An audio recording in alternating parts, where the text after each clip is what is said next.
शिवाजी महाराजांचा वापर मुसलमानांच्या विरोधात तुमच्या मनात द्वेष पेरण्यासाठी वापरतात, तुमच्या पोरांची डोकी भडकवण्यासाठी वापरतात की पहा पहा मुसलमान कसे तुमचे शत्रू आहे, पहा पहा शिवाजी महाराजांनी मुसलमान कसे छाटले, कसे कापले, अफजल खान कसा फाडला.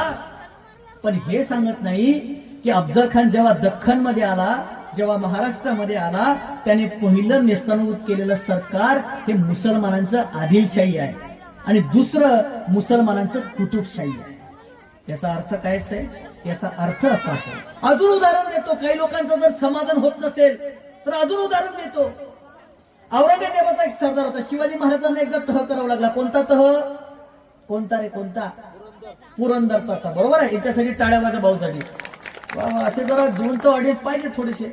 पुरंदरचा तह केला. शिवाजी महाराजांना 23 किल्ले द्यावे लागले. कोण आला औरंगजेबाच्या बाजूने स्वराज्यावर चाल करून? महाराजा जयसिंग, मिर्झा राजा जयसिंग. कोणाच्या बाजूने? औरंगजेबाच्या बाजूने. कोण आलं? मिर्झा राजा जयसिंग. कोण आहे? राजपूत आहे, शंकराचा भक्त आहे. कुठे आला? स्वराज्यावर आला. कोणाचं स्वराज्य? शिवाजी राजांचं. शिवाजी राजा कोण? हिंदू. चालून आला. महाराज लढतायत. महाराजांच्या सोबत कोण आहे? काजी हैदर आहे. कोण आहे? महाराजांच्या सोबत कोण आहे? काजी हैदर आहे. अफजल खान आला. कोण आहे? मुस्लिम आहे. त्याच्यासोबत वकील आहे. त्याचं नाव काय आहे? त्याचं नाव आहे कृष्णाजी भास्कर कुलकर्णी आहे. कोण आहे? हिंदू ब्राह्मण आहे. कोणाच्या सोबत येतो? कोणाच्या? अफजल खानाच्या सोबत त्याचा वकील येतो कृष्णा भास्कर कुलकर्णी.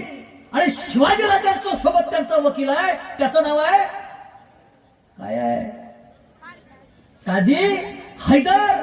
मुसलमान आहे, मुसलमान. आणि हे लोक सांगतात की शिवाजी महाराजांची लढाई म्हणे धार्मिक होती. शिवाजी महाराजांची लढाई धार्मिक नव्हती. शिवाजी महाराजांची लढाई ही राजकीय लढाई होती.